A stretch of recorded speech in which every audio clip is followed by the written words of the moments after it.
7 अक्टूबर 2023 Israel के ऊपर हजारों रॉकेटों से हमला होता है। पूरे शहर में सायरन बजने लगते हैं। हजारों रॉकेट आसमान में दिखाई देते हैं। इजरायली डिफेंस फोर्स 2000 से ज्यादा रॉकेटों का अनुमान लगाती है। हमास कहता है कि हमने 5000 रॉकेट फायर किए हैं। वैसे इजराइल के पास इन रॉकेटों से बचने के लिए आयरन ड्रोम सिस्टम है। यह दुनिया के सबसे अच्छे एयर डिफेंस सिस्टम में से एक है। यह आयरन ड्रोम सिस्टम दुश्मन के रॉकेट को हवा में ही पता कर लेता है और उसे हवा में ही नष्ट कर देता है। लेकिन यह केवल 6:30 से 7 बजे के छोटे से टाइम पीरियड में ही 5000 रॉकेटों को फायर किया गया था। इतने सारे रॉकेटों के एक साथ अटैक करने से आयरन ड्रोम भी हर रॉकेट को हवा में नष्ट नहीं कर पाया, जिसकी वजह से हजारों इजरायली नागरिकों की जान चली गई। इसके साथ ही 6 अक्टूबर 2023 गाजा स्ट्रिप से 5 किलोमीटर दूर एक सुपरनोवा सुकोट म्यूजिकल फेस्टिवल हो रहा था। इस पार्टी में 3000 से 5000 लोग शामिल थे। रात भर पार्टी चलते चलते सुबह हो गई। इसी बीच हमास ने इजराइल पर अटैक कर दिया। साथ ही इसी टाइम पर गाजा से हमास के आतंकी कई ग्रुप्स में इजराइल में घुसते हैं। कुछ ग्रुप बाइलैंड निकलता है जो इजराइल की ओर से लगी हुई फेंसिंग को बुलडोजर की मदद से तोड़ता है और इजराइल में घुस जाता है। कुछ आतंकी स्पीड बोट पर बैठकर पानी के रास्ते इजराइल में घुसते हैं और कुछ ग्रुप्स हवा के माध्यम से इजराइल की जमीन में घुसते हैं।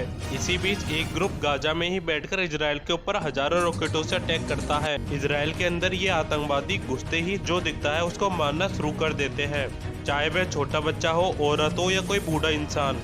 इसी बीच एक ग्रुप पार्टी वाली जगह पर पहुंचता है जहां पर कुछ समय पहले पार्टी हो रही थी। वहीं अब वहां पर चीखें ही चीखें सुनाई दे रही थी। हमास के आतंकवादी इस एरिया में अंधाधुंध फायरिंग करते हैं। जहां पर यह पूरा फेस्टिवल हो रहा था वह एक खुला मैदान था। वहां छुपने की ज्यादा जगह भी नहीं थी। काफी लोगों ने कारों से भागने की कोशिश की, लेकिन फिर भी इस फेस्टिवल में लगभग 250 से ज्यादा लोगों की जान चली गई और 130 लोगों को इन्होंने किडनैप किया और अपने साथ गाजा ले गए। आपने ये सब फुटेज तो देखी होगी जिसमें कैसे एक लड़की को बाइक पे बैठा कर ले जाया जा रहा है। मैं आपको ये सब फुटेज नहीं दिखा सकता क्योंकि ये कम्युनिटी गाइडलाइन के खिलाफ है और काफी डिस्टर्बिंग भी। ये इजराइल के ऊपर आज तक का सबसे बड़ा टेररिस्ट अटैक है। इस अटैक को हमास ने अलग से स्टॉर्म नाम दिया।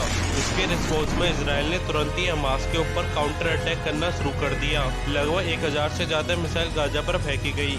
इसके बाद इजराइल के प्राइम मिनिस्टर बेंजामिन नेतन्याहू का ऐलान करते हुए कहते हैं कि हम इसका बदला लेंगे और हमास को खत्म कर देंगे। Israel is at war. We didn't want this war. It was forced upon us in the most brutal and savage way. But though Israel didn't start this war, Israel will finish it.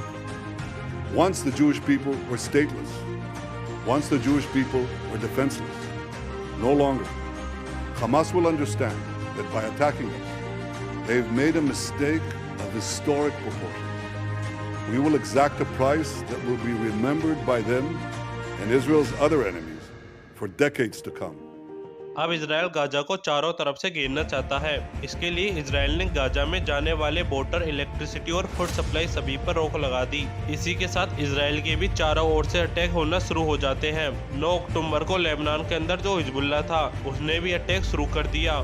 10 अक्टूबर को Syria के Golan height से भी Israel पर attack होता है। इसके response में USA ने अपना एयरक्राफ्ट कैरियर को इजराइल के सपोर्ट में भेज दिया। इन सब चीजों को देखकर आपके दिमाग में ये सवाल आते ही होंगे कि ये हमास कौन है, आखिर इसने इजराइल पर अटैक क्यों किया, एक आतंकवादी ग्रुप के पास इतने सारे रॉकेट कहां से आए, आखिर इन सब के पीछे कौन छुपा हुआ है, क्या इजराइल गाजा को पूरी तरह से खत्म कर देगा? आइए इन सवालों के जवाबों को ढूंढने की कोशिश करते हैं। इजराइल हमास के बीच 4 दिनों से चल रही जंग में अभी तक 1600 से ज्यादा लोगों की जान जा चुकी है। But though Israel didn't start this war, Israel will finish it.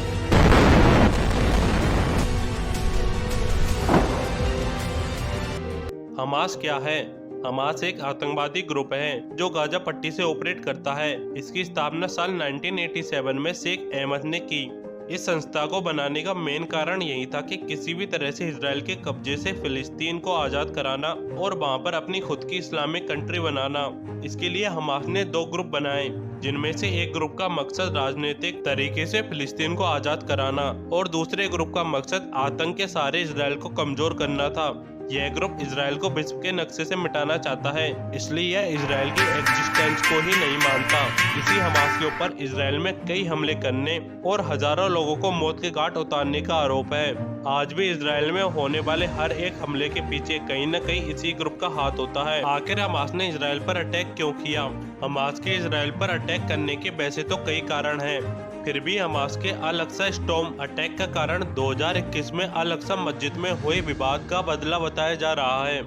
एक इंटरव्यू में सीनियर हमास ऑफिसर कहते हैं कि 7 अक्टूबर को जो हमला हुआ था वह जेरूसलम और वेस्ट बैंक में इजरायली आर्मी फिलिस्तीन लोगों पर जो अत्याचार कर रही है उसका बदला लेने के लिए हमने यह अटैक किया है।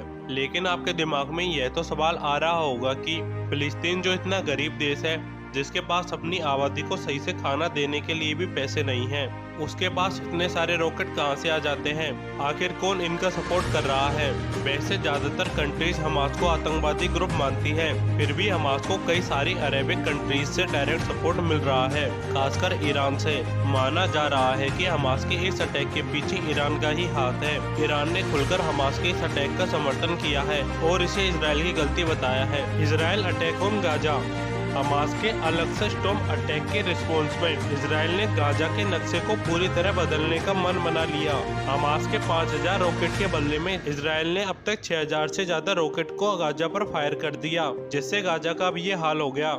गाजा को चारों तरफ से इसराइल ने घेर लिया है। इसराइल के डिफेंस मिनिस्टर ने अब अंदर किसी भी तरह की सप्लाई पर बैन लगा दिया और अब Israel defence force IDF Gaza में घुसकर हमास मिलिटेंट को मार रही है। इसराइल ने गाजा के सिविलियंस के लिए अल्टीमेटम भी जारी किया है, जिसमें उन्होंने गाजा को अगले 24 घंटे में खाली करने को कहा है ताकि वे उन एरिया पर हैवी बॉम्बिंग कर सके। गाजा में एक हॉस्पिटल डिस्ट्रॉय हो चुका है, जिसमें कई सारे लोग मारे गए। हमास कहता है कि यह अटैक इसराइल ने जानबूझकर किया है, वहीं इसराइल कहता है यह हमास का ही रॉकेट था जो मिसफायर होकर हॉस्पिटल पर गिर गया। हमें पता नहीं कि यह रॉकेट किसका है, लेकिन हमें यह पता है कि इन सब में हजारों इजरायली और फिलिस्तीनी नागरिकों की जान जा रही है। कईयों की जिंदगी भर की मेहनत से बनाए घर तबाह हो रहे हैं। हमें यह याद रखना चाहिए कि किसी भी वॉर में किसी भी पक्ष की कभी भी जीत नहीं होती, बल्कि मानवता की हर बार हार होती है। हम इस वॉर को रोक तो नहीं सकते, बस इसके रुकने की प्रार्थना कर सकते हैं।